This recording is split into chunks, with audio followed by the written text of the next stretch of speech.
Hello, my name is SAZETU. I'm a living entertainment variety podcast program. I was created and hosted by two old friends, Spencer and Zach. They talk about whatever they want. Welcome. Let's talk. We wanna welcome you to SAZETU. Let's talk. The show's alive because of SAZETU. SAZETU is brought to you by Maine Spirits. Learn more about the delicious spirits they import to the great state of Maine and the cocktails you can make with them at mainspirits.com or by downloading their app for your smartphone or visiting them on Instagram at Maine_spirits. Promotional consideration by State Theater Portland. Visit statetheaterportland.com for an up-to-date schedule of virtual events and upcoming announcements as we get closer to normalcy. And Sun Tiki Studios, a top-notch rehearsal and performance facility located on Forest Avenue in Portland, Maine. Learn more at suntikistudios.com. Welcome to Happy Hour, brought to you by Maine Spirits. Maine Spirits brings all of the delicious liquors into the great state of Maine, and I am here, charged with showing you how to make delicious cocktails here to start the show. So, today is no exception. We've been talking recently about Campari, and I have another Campari drink for you to make. This drink is called the Tequila Negroni. If you're familiar with a regular Negroni, that's equal parts gin, sweet vermouth, and Campari. This one's a little bit different, but basically the same thing. So let's get our tools together. We're going to need a shaker, a strainer, a bar spoon, a jigger, a paring knife, and a rocks glass. For ingredients, we'll need Campari, sweet vermouth, Blanco tequila, blood orange liqueur, lime juice, and orange for garnish. Let's build this drink. In a shaker full of ice, add 1 ounce of Campari, 1 ounce sweet vermouth, and 1 ounce Blanco tequila. A half ounce of blood orange liqueur. The one I use is called Salerno. If you can't find that, then something like Cointreau or Grand Marnier or Grand Gala would do just fine. But yeah, try to find the blood orange liqueur if you can. And then a half ounce of fresh lime juice. With all the ingredients in the shaker, let's stir until cold, and then strain into a rocks glass full of ice, and garnish it with an orange wheel. Let's take a sip. Delicious. Tequila tends to get shoved over into the either shots or margarita category, but you can use it in some more complex drinks, which is great. Additionally, you wouldn't necessarily think to combine tequila with Campari, but it turns out it's a very delicious and refreshing combination. I like cocktails that are easy to make and are delicious because, yes, once in a while it's fun to get in and really roll up your sleeves and do some crazy cocktail cooking, but also it's nice to be able to make a delicious drink quickly and easily for yourself and your friends. This has been Happy Hour, brought to you by Maine Spirits. You can find out more about this drink and all kinds of other drinks at mainspirits.com. You can download their app for your smartphone, or you can visit them on Instagram at main_spirits, but please drink deliciously and responsibly. Last week, Zach and I got together, and for Valentine's Day, we called a list of the greatest love songs of all time. That's right. And this year, and every year for decades now, Valentine's Day falls right in the middle of Black History Month. So our greatest love songs of all time list has shined the spotlight on black artists. That's right. Which was not difficult to do. No, I think this list probably would have been exactly the same in any other month that we put it together. Yeah. These songs are bulletproof all year long. That's right. If you're trying to woo your lover in the summer months, this Valentine's Day list will still work for you. Yeah. And if it doesn't work, it's not the playlist's fault. So what we have here is a clip, 10 or 11 minute clip, called down from 2.5 hours of conversation building our list. So let's cut to that clip. What do you say? I say let's do it. Roll the clip. Probably looking at the same playlist that you are. It starts off with, mine starts with Journey. What's your start with? That's the one. Journey, okay. Foreigner, REO Speedwagon. Yikes. This might not be the list we're looking for. But then I don't know, though. Then we've got a long, a 6-song chunk of Lionel Richie. Oh, this is a big list. We can rip through this. I bet our songs are in here. Oh my God, this is huge. Hello, that is a great love song. Lionel Richie is, in fact, the greatest love songwriter named Lionel Richie. I think Lionel has multiple contenders. I love the Commodore's Just to Be Close to You, which I haven't seen yet, but the extended version that starts out with the spoken word. Well, here's Mike Jackson. He's got some good ones. He's Out of My Life. I mean, is that a love song or is that like a post-relationship song? Yeah. I mean, that song's so sad he actually cries at the end of it. I know. Yeah. Saving All My Love for You, Ooh. Whitney. Man, that is a good one. She's got a bunch of good ones. I Will Always Love You, her version of Dolly Parton's song, I think is one of the greatest love songs of all time. Yep. Yeah, it's a beautiful song, and that is the definitive version of it, I would say. I think Dolly would agree. She jumps up and down on her huge piles of money. This is a really... do you want to find another list? Yeah, I just started looking at one called Timeless Love Songs, but it's still, there's a lot of cheeseball on it. I just found 70s love songs. Some good stuff on it. I bet this one's looking good. Looking at some of these playlists that I've gone over so far, it's almost like... It's all like 70s, like singer-songwriter stuff. Like, you know, I want to find some soul. Oh, Ain't No Mountain High Enough. Okay. Maybe not. No, yes. No, that was Okay. like... I thought that was like, I don't know. I'm going to throw it on here, even though this playlist I'm grabbing it from is the mono version of it, and I am a big fan of the stereo mix. Lovely folks. Oh, I guess I'll settle for the motto. Ooh, how do you feel about the Delphonics? Lala means I love you. Oh, yeah. Okay, good. I'm now looking at a classic soul playlist, which is, so far, it appears to be excellent from top to bottom. I mean, the stylistics have so many... you already said You Make Me Feel Brand New, right? Yeah, but no. But we were talking about the version I saw was... Yeah, it was Simply Red. Simply Red. That's right. Well, I just came across the stylistics one, so I'm dropping it in there. There you go. I'm dropping in Ain't No Sunshine. How do you feel about Alicia Keys' If I Ain't Got You? Yeah. I mean, I think that is the song of hers. I did, instead of the Smoky Cruise, and I did Huey and Gwyneth Paltrow. Sam Cooke, You Send Me? Yes.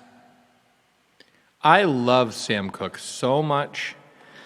I think it was our good friend Andrew Hodgkins who once said it's possible to sing as good as Sam Cooke, but not possible to sing better. Pusher Man. I think that's a love song of a different kind. Yes, it is. So I'm cruising by Reasons by Earth, Wind & Fire. Mm-hmm. And that's just a personal choice. I think there's a point when people can sing too high.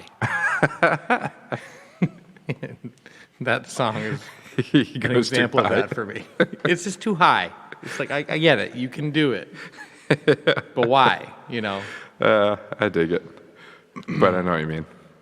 Yeah, I've now moved away from the curated lists because they're really letting me down. Yeah. Marvin Hamlish, of course, is who I'm talking about. Of course.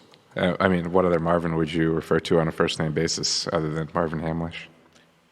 You know why I'm not going to put You Are the Sunshine of My Life on there? Why not? Because there's that... He was playing around with tape speed at the time, Stevie. Oh, you don't like the way his voice sounds at the beginning of it? You are the sunshine of my life. It makes me uncomfortable also. I know this song's not going to make the list. I'm sorry to jump topic, but Take My Breath Away by Berlin. That's a song. I've never bought a Berlin album. I don't know any other Berlin songs, but that song weirdly has informed a lot of the music I've made. Because I've used that sound a lot. Meow, meow, meow, meow, meow. I wonder what they sound like outside of that song. If only there was a way to to explore that. Yeah. I wonder if there's a platform where we could learn more about Berlin here on Black History Month. Speaking of Black History Month, I did recently buy the Spandau Ballet album that has.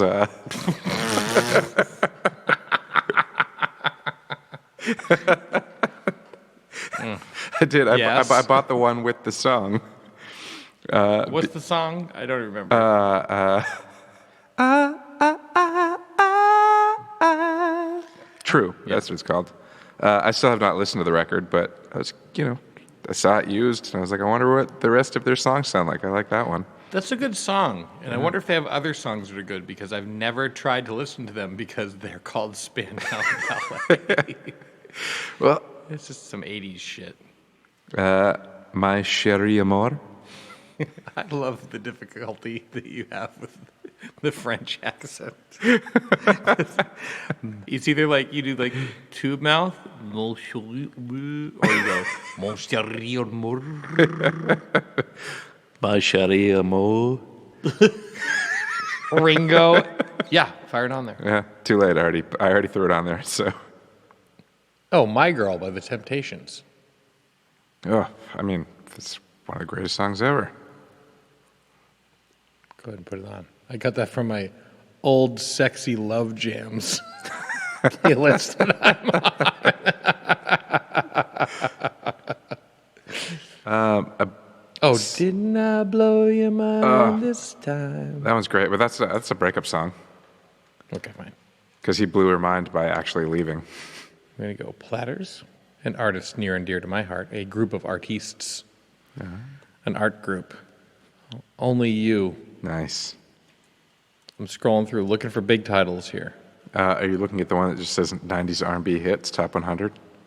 That's the one. All right. Isn't that crazy that of all the places we could end up on the internet, we ended up in the same place together? Out of all the gin joints in the world. That girl is poison. Poison. Poison. That's not how that goes. It's not. Chitty, chitty, Poison. bang, bang.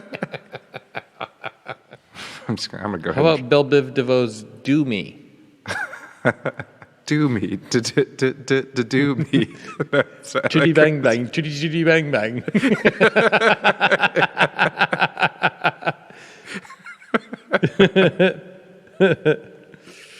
All I Want for Christmas Is You? Yeah. I mean, that is the greatest selling Christmas single of all time. It's a fucking enormous Christmas song. Yeah. Is there any bigger Christmas song? Is that one of the great? All I want for Christmas is you. Like, all I want as a gift is you. That's a love song. Yeah, and it's an upgrade from just two front teeth. All I want for Christmas is my two front teeth. It's a great song. Oh, yeah. I'm glad we're talking about that Me too. in this historic month. Yes, that classic composition that changed the world. Turns out like that song was actually written by like Marvin Gaye, but like they were like, no, we need something else. Marvin Gaye wrote that and Fish Heads. I don't know. Marvin, I just don't feel like this is the right fit. Eat them up, yum. Wow, we've got a long list going here. We're going to have to pare this down. Easy. The Commodores. Is that a love song? It makes me feel like being in love when I hear it. Same. But I don't think it's really a love song. Just kids. Girl, I'm leaving you tomorrow. Girl, I'm leaving you tomorrow. Yeah, he's like, I don't have time for this. I just gotta go relax, be easy like Sunday morning. That song, he's getting out of a bad relationship. Like, I want to be high, so high. I want to be free to know that the things I do are right.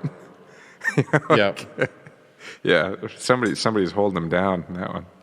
You know what'd be really cool is if Cypress Hill did a remix where they jumped in on that line.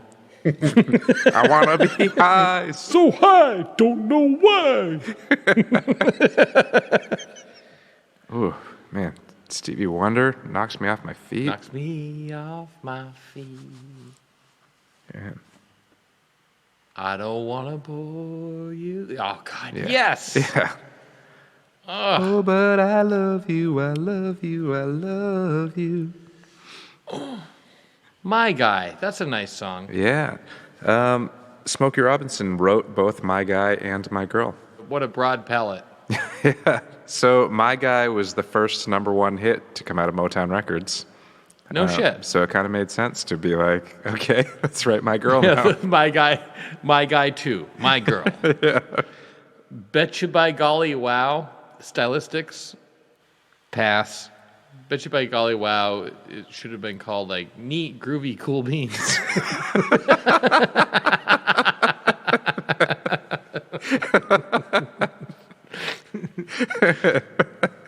Unfortunately, now that's all I'm going to think of whenever I hear that song that I love so much. The hardest part for me, aside from sitting down and thinking of everything, so of course our list is going to have omissions. Of course it is, right? Mm. But songs that in my mind were love songs, as you probably heard, you think of like, oh, it's a great love song. And you actually corrected me a couple of times. I'm like, ooh. You're like, no, it's a breakup song. Ooh. Yeah. So the criteria for paring it down were that it was a love song about being in love, not missing love or being brokenhearted. Or begging for them to come back. Yeah.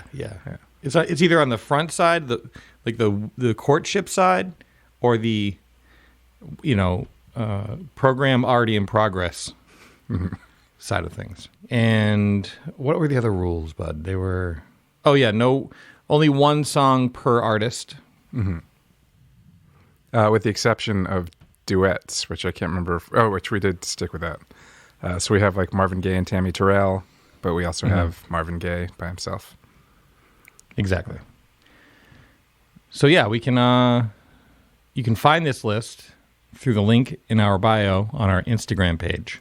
What's our Instagram called now? SAZETU. SAZETU. Good. I don't know. Why would I know that? But yeah, we can kind of go through the list and hit some highlights, because there were some tough choices here. For sure. I mean, our list was pushing 5 hours, and we still had plenty to go. And basically, once we hit that 4.5 hour mark or whatever it was, we were like, okay, let's stop adding songs and start subtracting. So, we could have added another 4 hours of songs and tried to subtract from that, but easily. Yeah. Yep. So if you don't hear a song on the playlist that you think should be there, you can let us know. Reach out. We're pretty reachable via email. It's all on our Instagram page, at SAZETU. There we are. But you can also add to the list if you like. It's a collaborative playlist, Spotify playlist. Sorry if you're not on Spotify. So track 1 is Ain't No Mountain, High Enough. Marvin Gaye, Tammy Terrell. I think that's one of the greatest songs ever, but I think I'm probably going to end up saying that about most of the songs on this playlist. So, but yeah, Marvin Gaye, Tammy Terrell, 2 great voices that sound great together. Excellent song with excellent playing all around. I mean, I don't know. How can you go wrong with that one? You can't. Be My Baby by the Ronettes. Yep. Classic Wall of Sound. Another song I might refer to as one of the greatest songs of all time.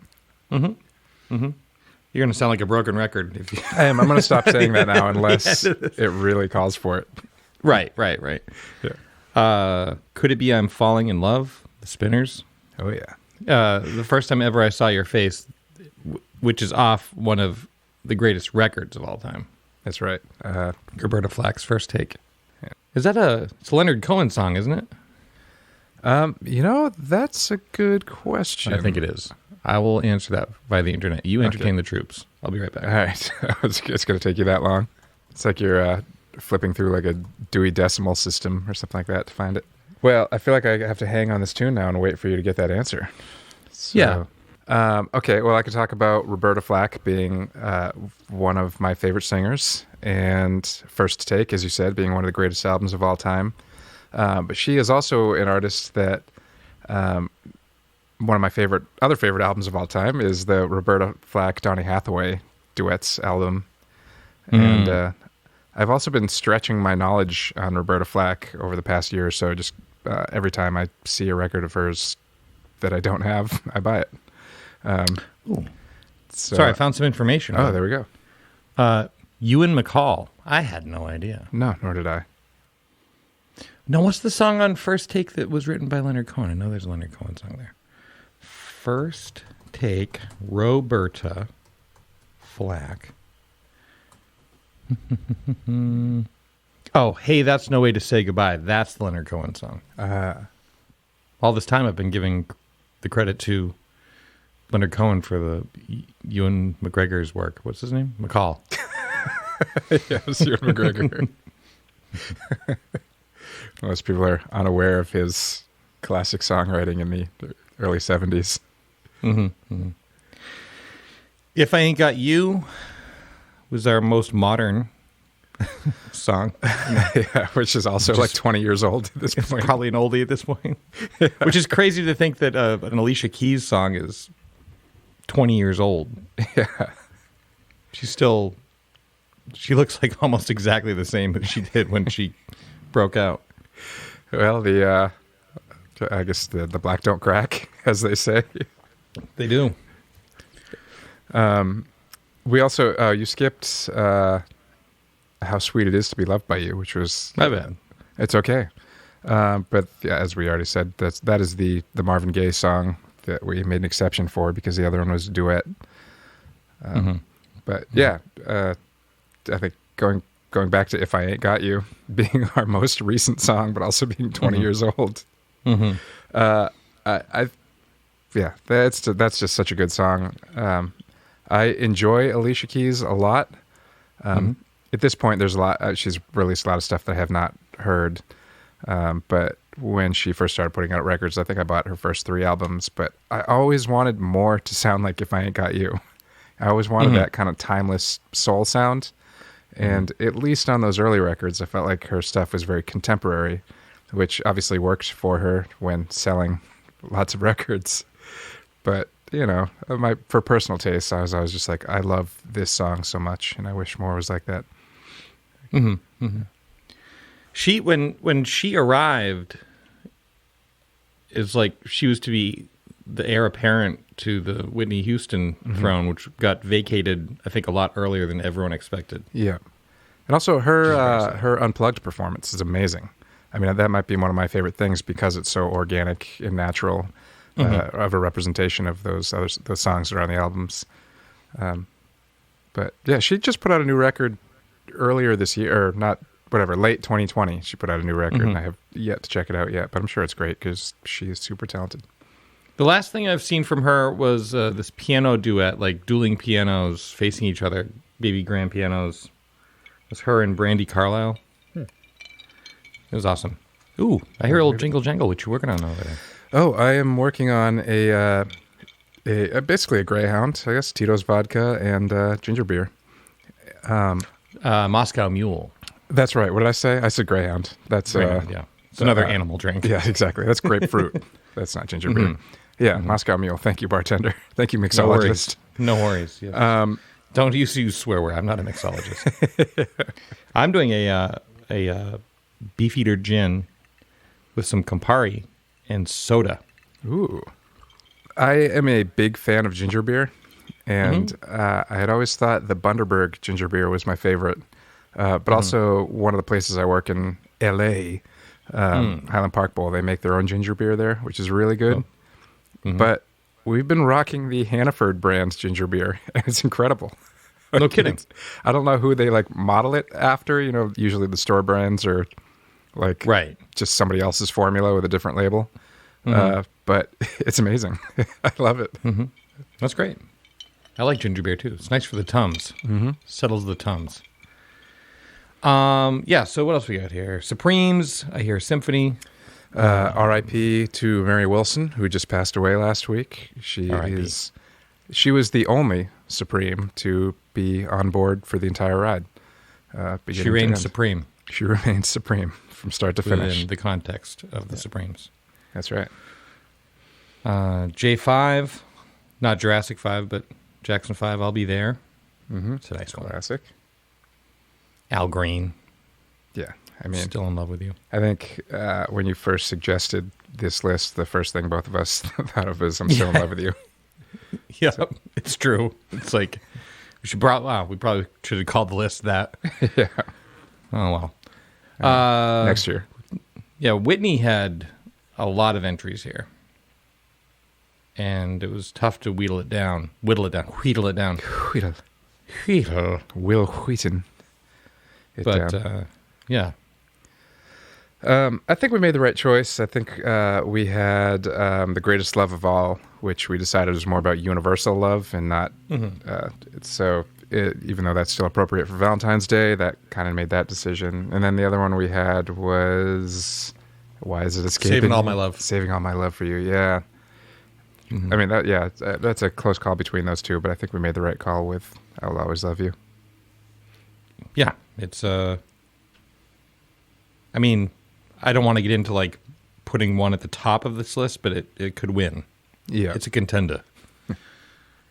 Well, just it was the two of us. Sorry. Go ahead. I was just going to say in our Best of the Best Epic Songs episode, spoiler alert for anybody who has not gone back and listened to that, but I think I Will Always Love You was in our finals. Oh yeah. Yeah. So, And yeah, key change. yeah. Awesome. Just the two of us, which is credited to Grover Washington Jr., but it is a Bill Withers song also.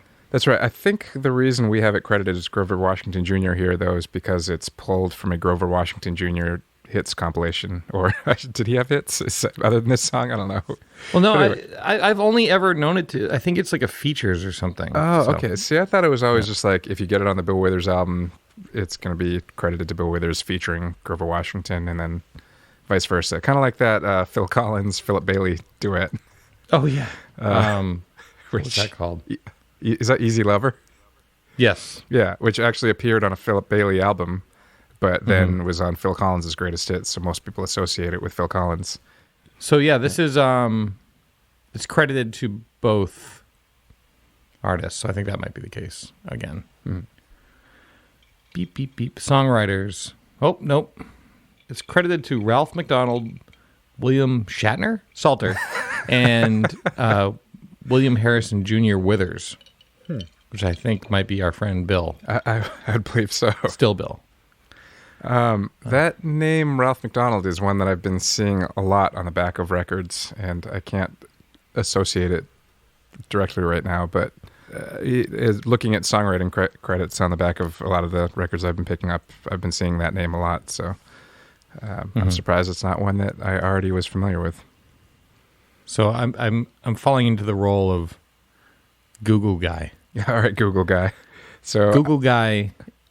His compositions include "Where Is the Love," that would explain.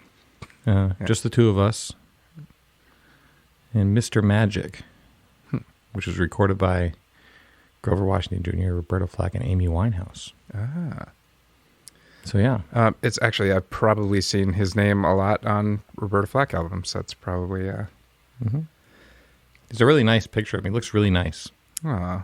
He's got a nice smile. He's leaning on a kunga. Sounds like it's a nice name. Like somebody's like, I want to introduce you to my friend Ralph McDonald. I feel like hello. I would like to meet Ralph McDonald. Yeah, he sounds nice. Knocks Me Off My Feet. Like, of all the Stevie Wonder songs, that was the one that we went with for various reasons. Yeah.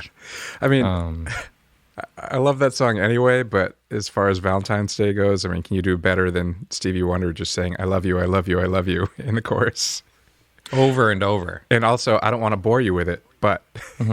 Yeah, right. The humility. Yeah. Yeah. Where are we at here? We are at the Delphonics. Yes. Yeah. No, I'm doing... No, I'm developing resting dick face like in my voice, voice. apparently. Yeah. All right. Whatever. No. That's what I'm saying. What I am trying to translate is, yeah. Gotcha. That's like your quiet storm. Ooh, Yes, exactly. The Delphonics. Lala means I love you. Oh yeah, we should do the rest of these in DJ voice. We really blew it on the first half. No, whatever. Spice it up for the second half. We got time. Coming up next, we got My Girl by The Temptations. Followed up with My Guy by Mary Wells. We're going to bring you home with the Platters. Only you and you alone. On Poop Radio. What? What? WPUP. WPUP. It's not pop, it's poop. It's like the long It's a German radio station, umlaut. Peep. The peep. All right. That shouldn't be as funny as it is. Yeah, it is, though. Yeah. For those of you who are sitting at home by your radios this Valentine's Day, we have got a song for you by Donny Hathaway. Oh, can I jump in there? Please do. For those of you with nothing to do, we've got a song for you. Donny Hathaway. There you go. Perfect. Stand By Me, Benny King. That one... That wasn't quite a smooth radio DJ voice. No, I was actually going back into like just talking like a regular person. Stand By Me was really popular again when I was a kid because there was a movie by that name. And I love that movie. Yep. So I grew up with it. It's a great movie. Stephen King's story, Rob Reiner direction. Come on. I don't think I realized that was a Stephen King story. Yeah. Sneak attack Stephen King drama. Mm-hmm. Shawshank, Green Mile. And Morgan Freeman again, just like Shawshank. Morgan Freeman's in Stand By Me? Oh, wait. No, I'm an idiot. Sorry. I take it back. I was thinking of Lean on Me. Oh, Lean on Me. And I did know that Stand By Me is Stephen King. I was like, Lean on Me is way out of left field for Stephen King, but true. Cool. Yep. Stand By Me was a huge hit, like obviously back in the day, so it was all over oldies radio all the time. And that's one of those tunes where every time it comes on, it's like, yes. If they played it twice in a row, you'd be like, that's fine. Mm-hmm. And then to have it be actually like weirdly like a charting hit again, it just like kind of like when Bohemian Rhapsody was in Wayne's World. Yeah. It was like this huge hit again. Also, not quite to that scale, but yeah.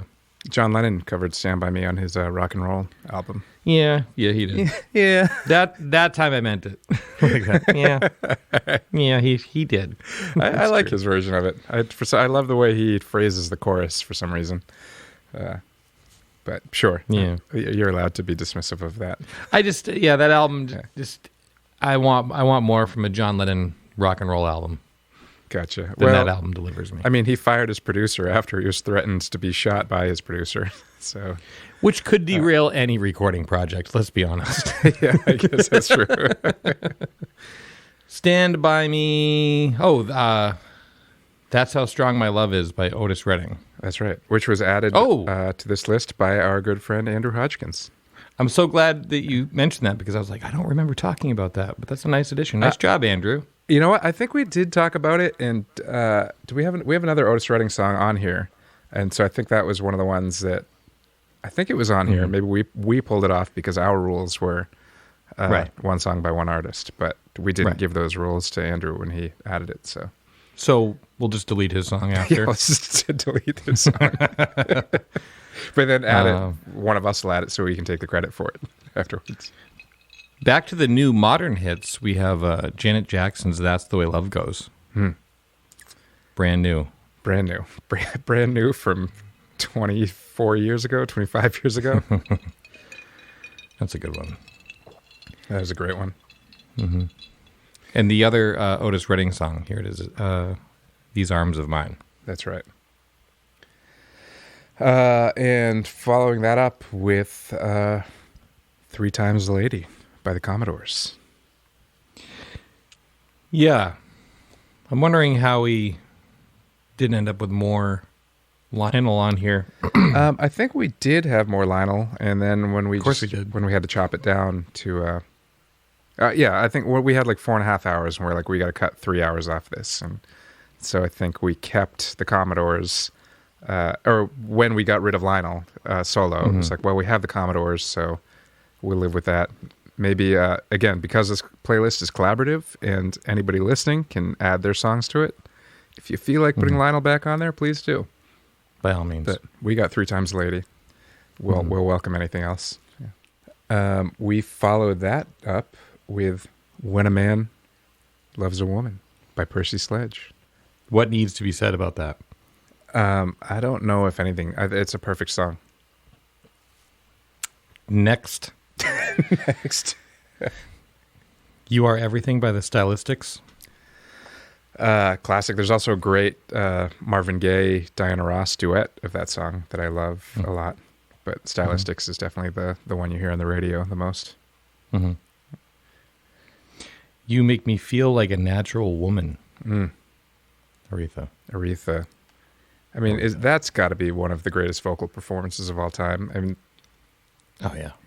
because it's one of those songs that, and much like what Whitney does with I Will Always Love You, where it exercises like the full power and like range of a voice, but does so in such a tasteful and melodic manner. You know, like you have a lot of these singers that do like the vocal aerobics and just kind of go all over the place to show what they can do. But I think You Make Me Feel Like a Natural Woman and I Will Always Love You is like singers at the top of their game, using every tool available as tastefully as possible. Yeah, not too many of their tools. Yeah, using the appropriate amount of tools. And when the right song finds the right singer, like I Will Always Love You. Yeah, that's like the first time ever I saw your face. Yep. I Will Always Love You is, Dolly Parton wrote that, and I believe she recorded. Yeah, she definitely recorded it first. Yeah, she had a version. And then Carole King and I think she wrote that. No, Carole King and Jerry Goffin wrote "You Make Me Feel Like a Natural Woman," but I believe Aretha recorded it first, and then Carole King did her version on her Tapestry record. But the Aretha one is definitely the standard. Yeah. You Send Me, of all the Sam Cooke songs. Now that was a tough one because he's got so many. Yeah. I mean, much like with Stevie Wonder saying, I don't want to bore you with it, but I love you, I love you, I love you. We could have picked, it was I Love You for Sentimental Reasons, Sam Cooke. I love you, I love you, I love you, I love you, I love you. But You Send Me, so good. Yeah, you told me a great story about Sam Cooke, like a meeting between he and Cassius Clay. Yes. Soon to be Muhammad Ali. So, I was talking about that the movie that just came out last month, or toward the end of last month, called One Night in Miami, which was originally based on a stage show, which is based on a real-life event where after Cassius Clay, who would later become Muhammad Ali, won the heavyweight boxing championship for the first time. He beat Sonny Liston. So at that fight where also Sam Cooke was there and Malcolm X and Jim Brown, who was still playing professional football at the time and was like leading every category of footballing. I don't know what you call it, but was also thinking about leaving the game to pursue his acting career. And after Muhammad Ali, at the time Cassius Clay, won his fight, instead of like going to this big party, they ended up just back in Malcolm X's motel room.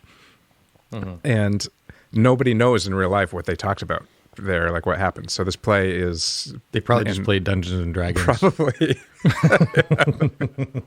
But I mean, shortly after that, they all made like life-changing things. And it's like, Malcolm X had already had Cassius Clay under his kind of tutelage. And it was shortly after that he, became a Muslim. And then shortly after that, changed his name to Muhammad Ali. And shortly after that, Jim Brown left football to be in the movies.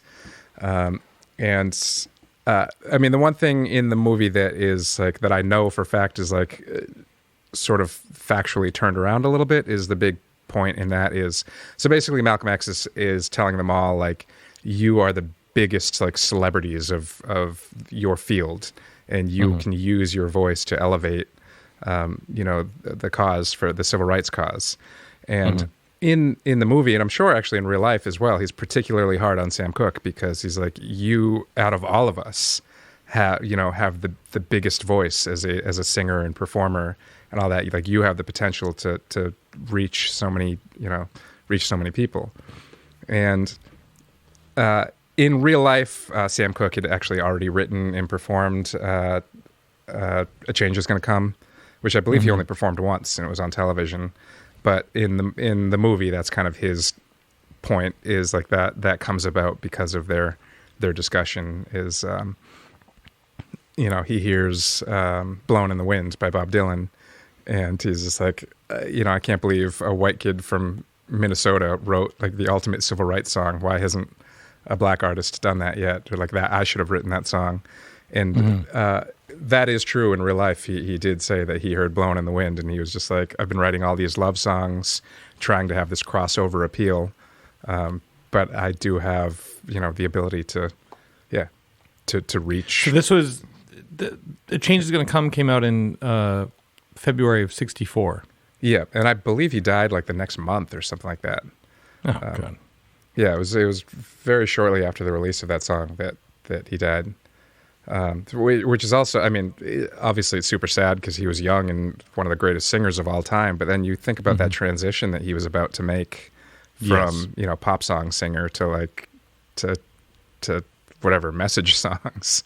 And all we ever got from that transition was that one song, which happens to be one of the greatest songs of all time. But if I had to choose one Sam Cooke song, it would be difficult, but it would probably be that one for me. Yeah. Yeah, what a performance. Yeah, exactly.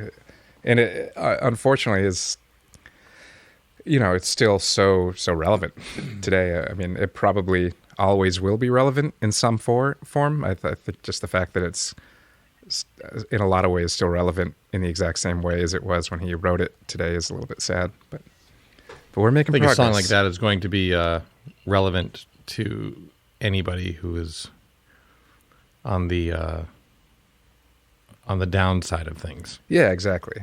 And, and any, marginalized group that's fighting for equality or whatever, it's always going to speak. Yeah, it's always going to speak to, it's always going to speak to a cause, I guess. But So you send me. And then the last tune that we had on our list was "You've Really Got a Hold on Me" by Smokey, Little Smokies. The Little Smokies. It sounds like Smokey Robinson and the Little Smokies. Yeah. You really left meat on the bone there, huh? We sure did, or he sure did. Fun fact, that is one of at least 3 songs we have on this list written by Smokey Robinson, because he also wrote "My Girl and My Guy." As covered earlier, yes. Oh, that's right. That was in our clip. That's right. Yeah, Smokey's no joke. No joke at all. One of the great American songwriters, for sure. Maybe he should have called himself No Jokey Smokey. He should have. And the Little Smokies. Something to think about. I don't know. Yeah. He's a regular listener of our show, so yeah, that's just some free advice for him. Smokey, love the music. Listen, got some ideas, and I'm just throwing pain here. How about No Jokey Smokey? Little. What the fuck? The most beautiful voices of all time. So, Zach, did you want to parlay this into a, enjoy the playlist, by the way, everyone. Yes, and happy Valentine's Day. And happy Valentine's Day. But did you want to parlay this into maybe a larger, more widen the scope a bit discussion about music? Maybe a touch. We don't need to go crazy here, but I just thought, being Black History Month, obviously we have focused our playlist on Black artists, but also, we've talked about before how Black History Month is obviously it serves a great purpose, but it's also sort of sad that it needs to be, that it needs to have its own month, that Black History Month isn't already included in a lot of the ways that we talk about American history, since it is so integral. But obviously, music is like probably the most obvious, place where, the contribution of African Americans is just ever present. You know what I mean? Like every form of American music, like music that was created, outside of, I guess, indigenous music, every form of popular American music of the last 100 years or so or more has started from the African American population. And like, I think I was telling you at one point, I was thinking, like, well, surely, I don't know why I would think this. Like, this is like where the anti-racist thing comes in, where I'm actually having a racist thought by thinking that maybe African Americans didn't create country music. Mm-hmm. Oh yeah. But then, I watched Ken Burns' country music documentary, and right there in the first episode, he's talking about, so yeah, basically, it started with, obviously, people being brought over from Africa couldn't bring any of their like physical possessions with them or anything, but like music, music is always inside of you. And so a lot of these like different rhythms and stuff like that came from Africa and that were incorporated in popular music, and the spirituals and things that they would sing on the fields. But that was also in the Ken Burns country documentary. He's talking about slaves making their own banjos, and even like basically inventing like the fiddling style as we know it in country music.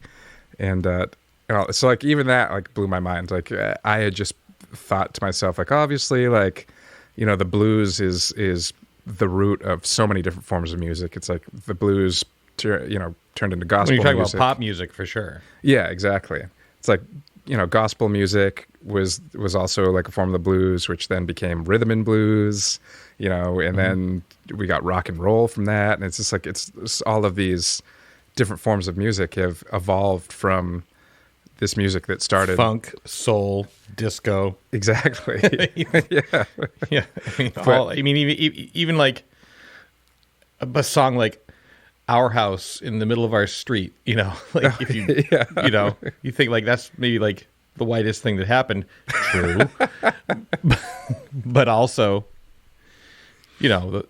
there's aspects of it that are, it's all rooted in roots music. Definitely. And, when we think about like, obviously like the Beatles, like had this huge innovative impact on popular music and rock and roll music, but they were hearing music, which like, I don't know, at the time what they probably just called it black music or so being in a working seafront, they had access to sailors would bring over these American records, and the kids would go down and go bananas and buy all the 45s off of them. And at the time, I'm glad you brought the Beatles up because I love talking about them, but like you and I both grew up as Beatles fans, and I won't speak for you, but I always knew they wore that on their sleeve. They didn't hide, like, yeah, these are our influences. They unequivocally kind of put that out there, Like Paul McCartney is just, his adoration for Little Richard is known. Yeah. Yeah, and there's a picture of them from like 1962 or something like that in Germany with Little Richard. Yeah. Like, before they were the famous Beatles. And you can just see how psyched they are. And obviously, Paul McCartney like owes a lot of his singing style to Little Richard. On top of other things, like obviously, it's funny because they covered Long Tall Sally, and then he wrote "I'm Down," which is like the exact same song with different lyrics. But I guess it. it's very close. You tell it is. Well, yeah, it's. For what it's, I'm not trying to defend it, but it's like a lot of songs at that time. Yeah, but just as far as like, wearing your influences on your sleeve, it's like, yeah, it's the same form. I think it's even the same key, or at least they play it in the same key. In the same. But you could even like pull the camera out even more, and not to get stuck in Beatletown, but if there's no Long Tall Sally, if there's no Paul like being like, that's what I want to do with my voice, and emulating his hero, then like. Does Helter Skelter exist? Probably not. Probably not. Well, I guess actually that it kind of makes me think of the other point is that in England when kids were taking these records off the boats and going and excitedly playing them, that was one thing. But in the United States, where the music was being made, there were a lot of doors that were closed to the artists that were making them. And so there's always been this thing where, the version of it that it ends up being popular or being the one that's out there first is the one done by the white artist. Oh, yes. Especially in America. Yeah. I mean, that's the whole, like, not to discredit Elvis Presley, because I am a huge fan, but it kind of starts with that too. Yeah. When you've got artists like Chuck Berry and Little Richard, who, we think of now as being huge, and to an extent they were huge then, but they were never Elvis huge, because they just didn't have those opportunities. Elvis was like the perfect confluence of radio star, right? Television, movies. Like, he was the first one to be faced with all of that. Yeah. And he himself, I think, came from a genuine place. And you were telling me B.B. King? Yes. So I think myself, like a lot of other people, are kind of hard or have been kind of hard on Elvis. And I have been. Maybe there is reason for that, like calling him like a culture thief and all that stuff. But and I think part of the reason that I've always felt that way is just because Public Enemy throws him under the bus in Fight the Power. Oh yeah. I saw a clip of Chuck D. Basically, like, he just had this like list of people that basically like him, Elvis, John Wayne. That don't mean shit to me. Yeah. Well, it sounds like John Wayne definitely deserved that. Sounds like he was a peckerhead. Yes. But yeah, I read a quote from B.B. King at one point, or I guess it was more than a quote. It was like a whole story. Somebody asked him about how he feels about Elvis and stuff like that. And he kind of broke it down. He's like, Elvis and I both grew up poor in the same state. Both like basically had like the same childhood, like where, he's like, Elvis was even, his neighbors were black. And so when his mom had to leave him to be looked after or whatever, it was like, they were both basically just had the same upbringing in the same sort of spot. But when Elvis went to the city and started recording and making music, he's a handsome white kid. And so all of a sudden, and again, that's not to discredit his talent as a singer and performer. He was obviously incredible. It's also worthy of note that Elvis himself was under he was managed in a very dictatorial kind of way. I'm not trying to absolve him of, like guilt in it. Yeah. But this is so early on in rock and roll pop culture. Yeah. There weren't a lot of examples necessarily. Well, it's also it wasn't a new phenomenon at the time. I mean, even in like the minstrel show days, you had white artists donning blackface to perform the popular songs of the day.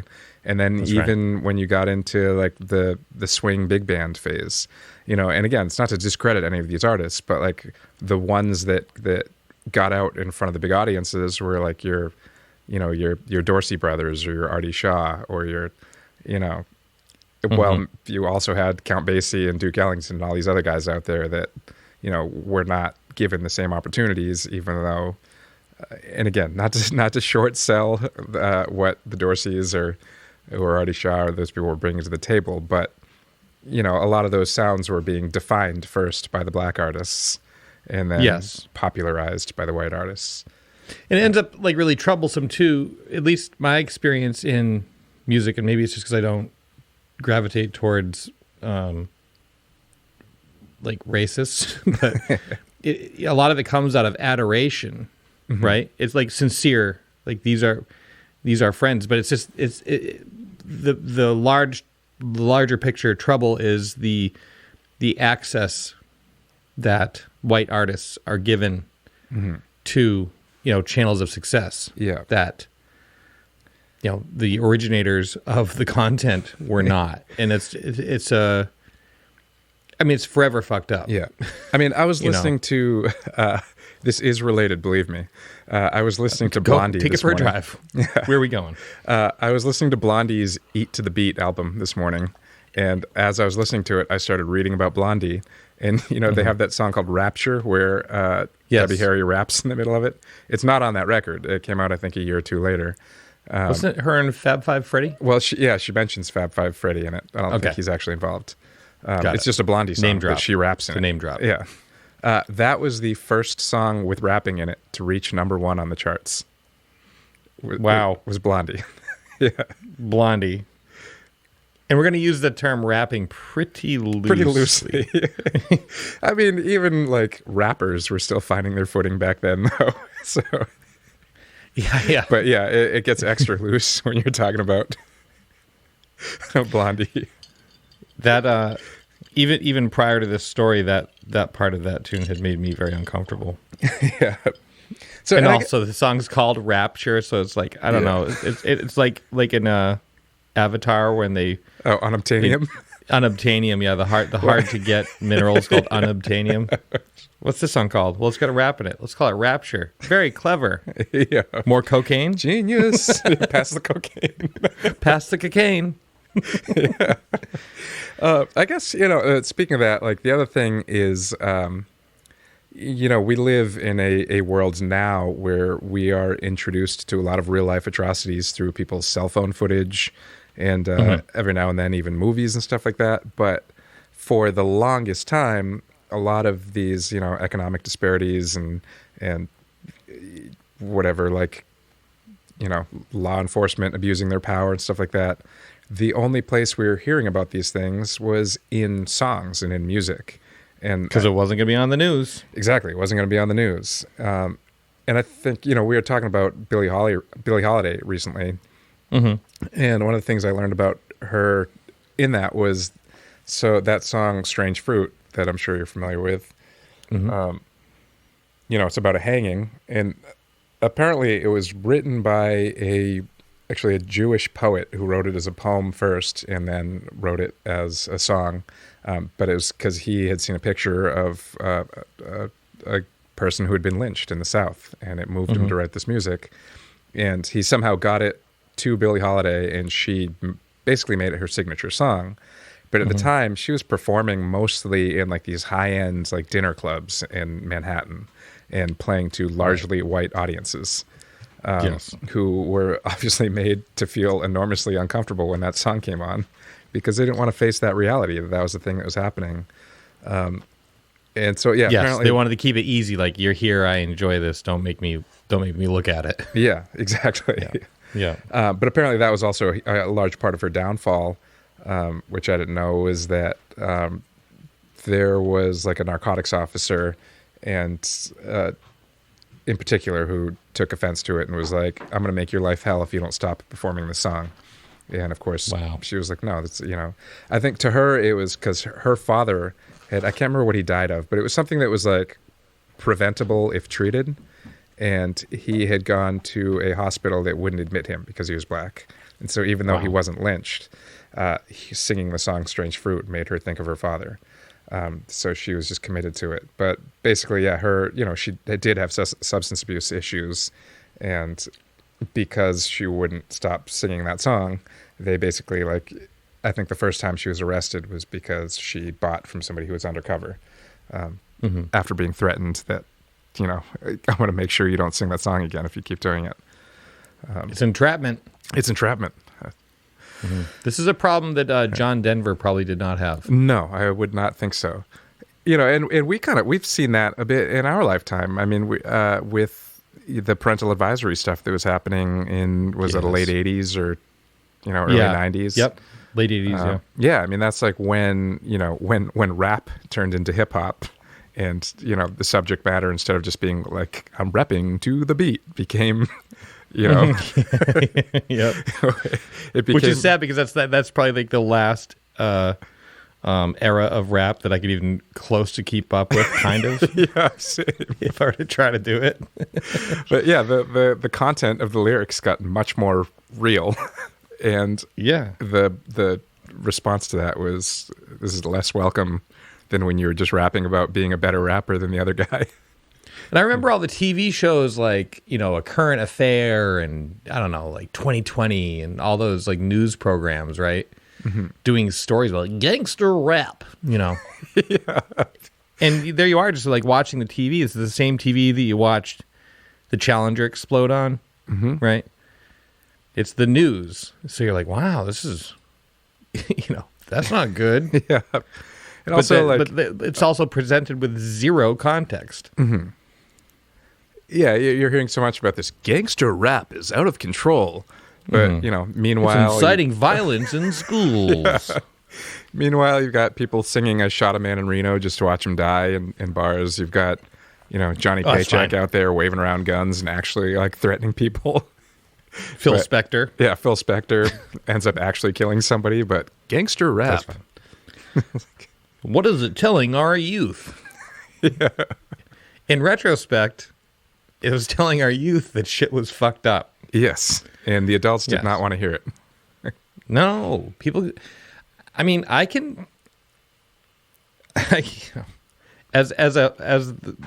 show White, it's definitely having that reckoning, that moment of discomfort, not just one moment, many moments where you realize like, oh, it's not a great feeling. No.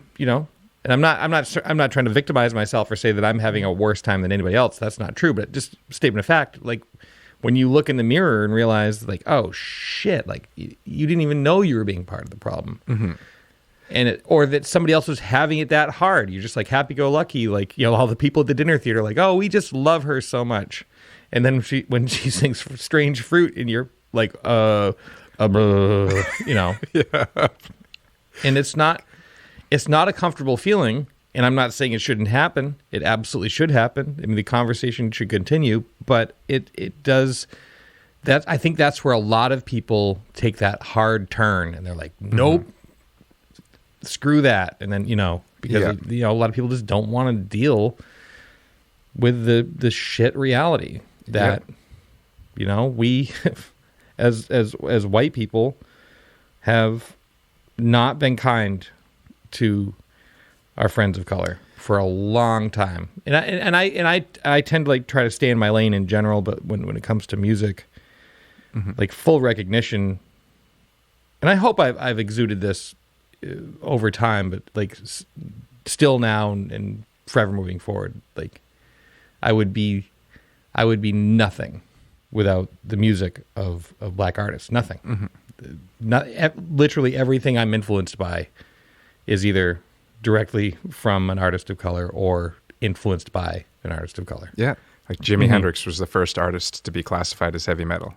Like the first guy that was making crazy feedback noises. And even though when I hear that, I'm just like, that's soul music with heavy guitar.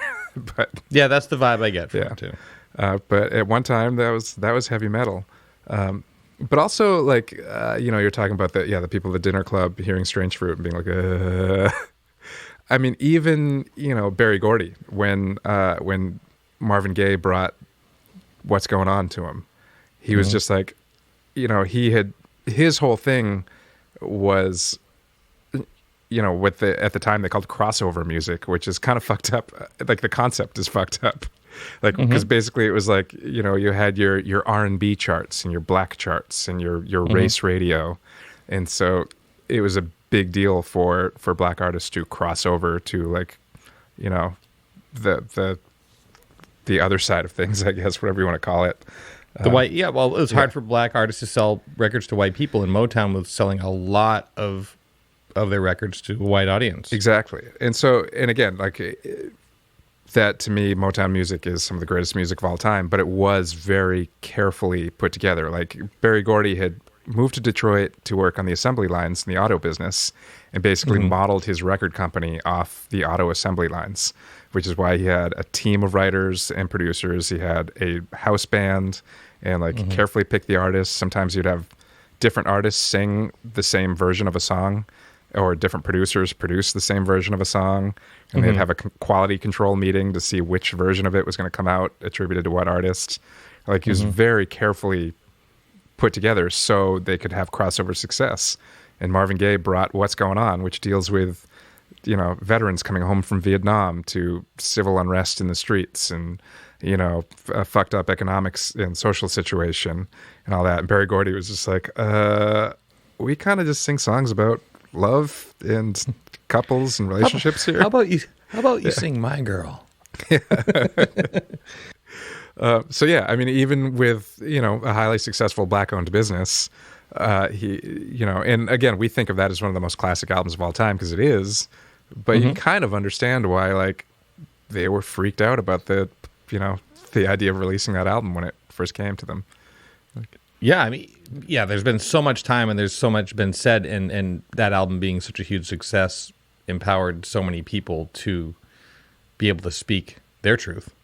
So, I mean, it's how old's that album? 50 years old? 45 years old? 50 years old, probably. Yeah, I think about 50 years old.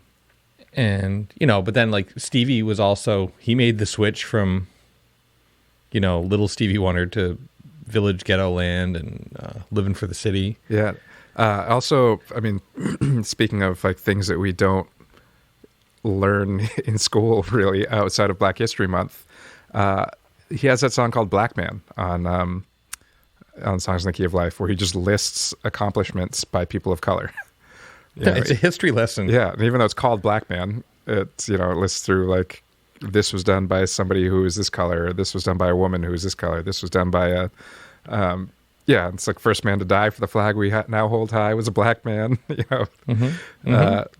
brain surgery was first done successfully by a black man, like all that. Yeah, and then at the end, like, Stevie Wonder is one of the only people who can use kid choruses successfully, in my opinion.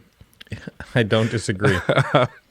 But he actually got but it was actually a classroom of children, though. Well, that's the thing. Yeah, it's literally like a history lesson. It's like somebody asking a question and then the kids shouting the answer to it. Yeah, isn't it like a teacher? I think so. Yeah. Yep. Yeah, I learned a lot from Stevie Wonder. Yeah, same. Not just musically speaking, but just perspectives and horizon broadening and world expanding. And then also, like, you and I have been fortunate enough to travel around and actually put eyes on the nation. And see, you can to see Gary, Indiana, or Detroit, you know what I mean? Like, to see it is different than, like, the version you're going to get on the news. Like, you can just watch it and be like, wow. But I know, like, speaking of Stevie Wonder, we always, every time we drove into New York City, we'd always be like, New York City, just like I pictured it. Skyscrapers. That's right. Skyscrapers and everything. But in the context of that song, like, that part of the song, it's like, it's so sad, you know what I mean? Like, that's like such a crucial part of the story where, he's talking about, I think it's like a family from a small town, he's talking about the mother goes to scrub the floors, for many hardly makes a penny, like, whatever, finding a job is like a haystack needle. Talks about his sister going to school and she's got to wear the same old clothes and all that stuff. And then he gets to the point where, that's it. Yeah. To find a job is like a haystack needle because where he lives, they won't use colored people. And then you have the breakdown where he goes to New York, immediately gets arrested and thrown in prison.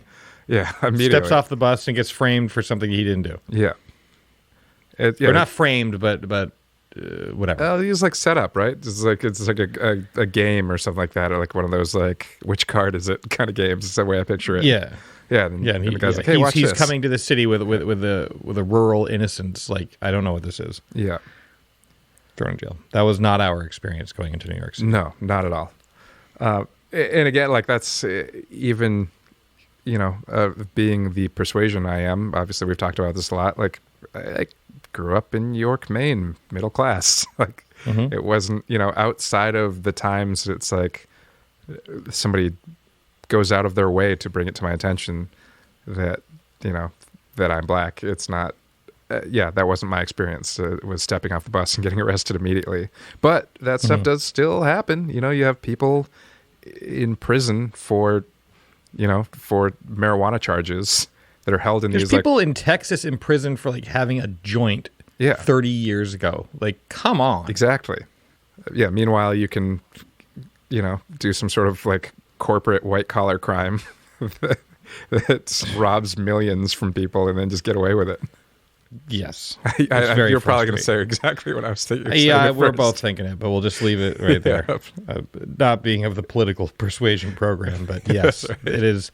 There's a disproportionate amount of people, and I don't think it's well, if you find this to be politically divisive to say this, then we're just not on the same page. But there's a disparity, in how people are treated that has been made so clear in this past year, and then also more acutely since the mid '60s. Yeah, I mean, to me, that's not political. That's factual. Finding a solution to the problem is a political process. That you might have differing views there, but you got to acknowledge that the problem is there, no matter what political persuasion you want. That's right. If your perspective is that there isn't a problem, then wrong show. Yeah. You want to check out, I don't know, maybe QAnon has a podcast. I don't know. But yes, as we generally we pause because I promise you this: we're going to turn these microphones off, and Zach and I are going to get on the phone for another 3 hours and just pull all this stuff apart because we do it all week, all the time. But we are an entertainment program, and not that I don't know. I'm not afraid to talk about things that I care about on this program. But I think, is this fair? I don't mean to speak for you, Jones, but we think it wisest for us to speak to that which we know, and we know music. So that's right. Yeah, right. We'll try to stay in our lane. Well, yeah, right. Like, yeah, I'm not. I mean, on this topic, in full disclosure, and I've said this to you, Jones, and I'll say it to the listener. Like, I can become quickly. I do not. So much of this is so above my pay grade, and though I have sympathy.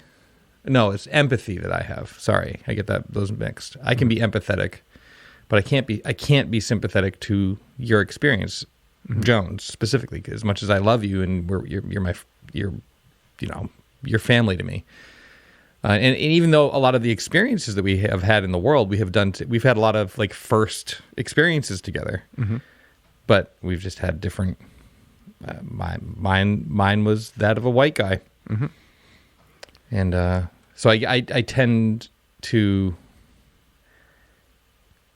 I don't want my lack of saying something to be misconstrued as not having really deep feelings about this stuff. I'm probably even just like talking too much right now. I'm just putting it out there that I'm respectful of the subject matter, and I do not want to step out of my lane. Well, I appreciate that we can, talk about music and talk in an informed manner, because if we went to many subjects that were like beyond that, I probably wouldn't be able to talk. It would be one of those situations where we get somebody who knows more, and then I just listen. So right, like if economic disparity came up, the farthest I could get is recognition that there is that. Yes, and then as far as like what solutions are, I don't even. Yeah. I can hardly balance my fucking checkbook. I have no idea what that solution is. I really don't. But again, like growing up middle class York, Maine. A lot of times, the first times I even thought about economic disparity were because I was listening to Marvin Gaye's Inner City Blues, or, or Stevie Wonder, Living for the City. And it was like, that makes me think about a thing that I wasn't thinking about before. And it turns out it's real and still is. A lot of my family came from legitimate poverty, like tar paper shack poverty. So it's only, I want to say like really recently that I've been able to like connect the dots on. I've just thought about it as this blanket like poverty. My poor family was off. They're probably not going to feel that way if they were to hear this. They were like, maybe they would say I wasn't given anything. But I had this discussion with my dad. I was just like, yeah, but if you put, you in that situation, and you had, a person of color in the same situation, same towns, same starting line, you make it further. Yeah. And that's sort of the Elvis B.B. King story, too. He was like, we started at the exact same spot. And they obviously both did very well for themselves, but, did B.B. King do as well as Elvis? I don't think so. No. Yeah. No one did. Yeah. Maybe, the Beatles. Yeah. But any one person, I don't know. Who's as big as Elvis even now? Yeah, true. It's crazy. Well, I don't know. I don't know either. that wasn't a challenge to come up with an answer. I don't know. Yeah, there might be somebody. And although I would say at this point, if there were an artist as big as Elvis now, it's probably someone along the lines of a Jay-Z or a Kanye. Or Actually, I can tell you exactly who it is, and they're not as active these days, but the greatest selling solo male artist of all time is not who you would think it is. I'm sure it isn't. Who is it? Garth Brooks. Is that true? It's true. You would think Elvis or Michael Jackson, but Garth Brooks. Garth Brooks. I can only sing Friends in Low Places and only the chorus of that song. How many copies, how many records does this dude sell? Yeah, it may not have been his prime audience, but turns out clearly not. Yeah. Garth Brooks. Well, there you go. There you go. It's a heck of a way to end this conversation. Yeah, but what a way to wrap up our whole conversation, too. Like, on point. Yeah, it is. Yeah. Enjoy our love songs playlist. Yeah, but happy Valentine's Day, everybody. Yeah. SAZETU is brought to you by Maine Spirits. Learn more about the spirits they bring into the state of Maine at mainspirits.com and what to do with them by downloading their app for your smartphone or visit them on Instagram at Maine_spirits. Promotional consideration provided by State Theater Portland. Learn more at statetheaterportland.com. From Sun Tiki Studios. Learn more at suntikistudios.com.